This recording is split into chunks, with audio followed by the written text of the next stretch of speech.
caso, yo fui quien dirigió la versión en español en México, Ángel Castellano, que ya debe conocer, está hecha en España, y hay opiniones, gracias. Fue aprobado también el traductor, nos dieron al director y a mí una serie de mangas que había que leer. Es una serie maravillosa, es una historia increíble, en verdad, me encanta, todo lo que es. Después de eso, trabajamos arduamente en saber quién iba a ser cada voz. Hicimos alrededor de 60 pruebas.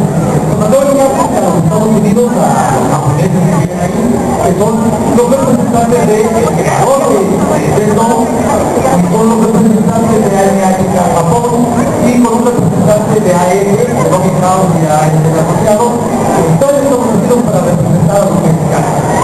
Por supuesto teníamos contacto con ellos por vía mail, vía internet, y hacemos enlaces continuamente. Nos mandaron 60 pruebas y los japoneses fueron los que cogieron la voz de cada uno en la colección en español de México. Empezamos a grabar y había correcciones de libretos, nos enfrentamos a diferentes cosas. Nos enfrentamos, por ejemplo, a la pronunciación de los nombres. ¿Qué hacíamos? En el original dice Lai Yagami, en español como ponerlo. Lo lógico sería decir Lai Yagami. Todo esto con el siguiente quedó como Lai Yagami. Matsuda quedó como Matsuda. Ryu, cuando uno lee manga, uno dice Ryu, el nombre es Ryu. Y resulta que no, resulta que los japoneses vienen y nos dicen, no sé los que conocen ahora, se dice Ryu. Incluso en el original nos pedían cambiar castellanizar. La decisión era, ¿lo hago en brújula o lo hago en agudo o lo hago en brújula? Otro problema que teníamos era la concepción de la muerte. Para los japoneses la concepción de la muerte no es igual que nuestra concepción. En el personaje de ellos específicamente me decían que daba miedo. Yo tuve la oportunidad de interpretarlo y en la primera versión nos decían que daba miedo y que era un personaje que no debía dar miedo, que por el contrario tenía que ser gracioso. Entonces lo que hicimos fue hacer una segunda versión donde Ryu había así todo el tiempo y se la pasaba diciendo el like, cosa que a ninguno nos gustó. Ahora no nos gustó.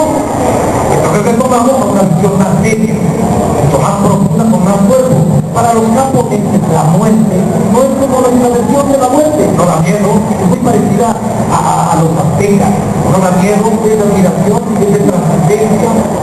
Como eso tuvimos que cuidar mucho cuando estuvimos ahí trabajando. Finalmente después de que fueron aprobadas las cortes y la corrección de las pronunciaciones, iniciamos con la grabación. Cuando hicimos el primer piloto, que fue el capítulo número 1, se mandó inmediatamente a Estados Unidos. Lo que quiero, para terminar mi participación, decir es que hubo muchos prisas, hubo muchos controles de calidad, está en verdad cuidada, pero muchas horas de trabajo. Nos tardamos en hacer la serie completa 1 año, 2 meses. Cuando una serie con esta cantidad de capítulos no pasa de 4 meses.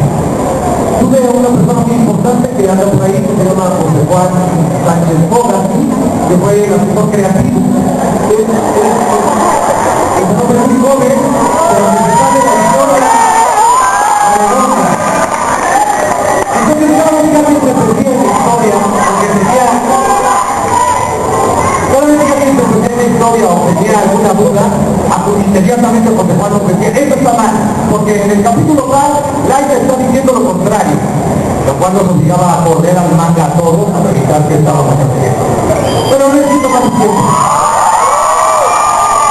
Él es José Juan de Bogas, Sánchez Bogas.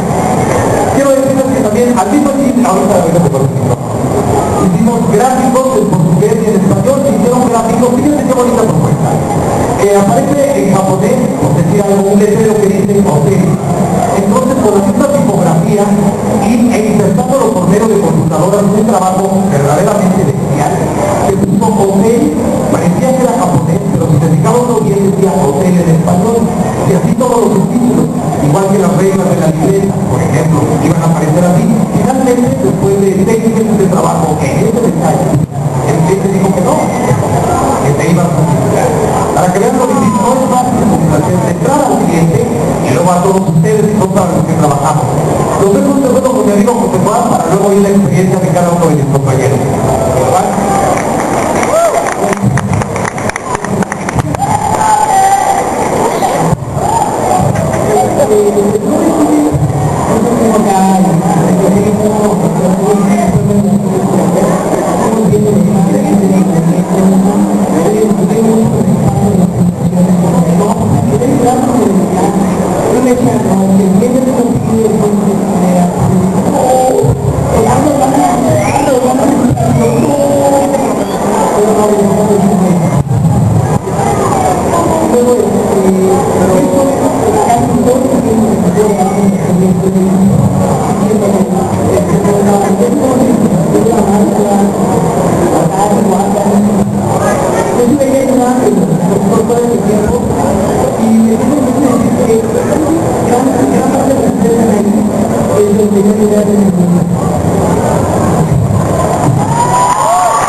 ahora vamos a escuchar la expresión